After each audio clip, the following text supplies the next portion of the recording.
पाहताय दैनिक संध्याचं संध्या लाईव्ह।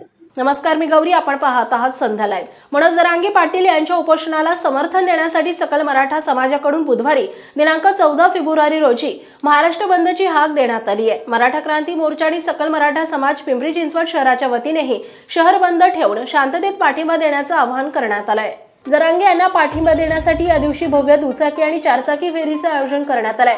सकाळी 9 वाजता डांगे चौकातील छत्रपती शिवाजी महाराज यांच्या पुतळ्यास अभिवादन करून या फेरीला सुरुवात होईल। ती काळेवाडी फाटा, जगताप डेअरी, पिंपरीगाव मार्गे डॉक्टर बाबासाहेब आंबेडकर चौकात पोहोचेल। डॉक्टर बाबासाहेब आंबेडकर, महात्मा ज्योतिराव फुले यांच्या पुतळ्यास अभिवादन करून फेरी वडगावकडे रवाना होईल। वडगाव मावळ येथे तिचा समारोप होईल, अशी माहिती मराठा क्रांती मोर्चाच्या वतीनं काढलेल्या प्रसिद्धी पत्रकाद्वारे देण्यात आली आहे। मराठा समाजाच्या आरक्षणासह विविध मागण्यांसाठी मनोज जरांगे पाटील विविध आंदोलने करीत आहेत। जानेवारीत आपल्या लाखो सहकाऱ्यांसह जरांगे पाटील मुंबईत धडकले, तेव्हा मुख्यमंत्री एकनाथ शिंदे यांनी महाराष्ट्र सरकारच्या वतीनं जवळपास सर्वच मागण्या मान्य केल्या। त्यांच्या हस्ते मनोज जरांगे पाटील यांनी उपोषण मागे घेतले आणि आंदोलन स्थगित केलं।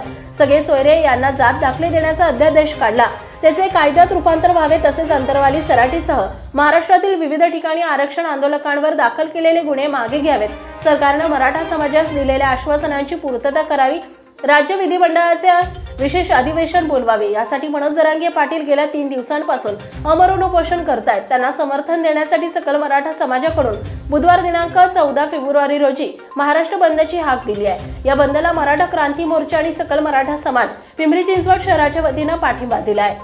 ब्युरो रिपोर्ट, संध्या लाईव्ह। महाराष्ट्र तसेच पुणे जिल्ह्यातील महत्त्वाच्या बातम्या पाहण्यासाठी संध्या लाईव्ह न्यूज चॅनलला YouTube वर सबस्क्राइब करा आणि बेल आयकॉन प्रेस करा।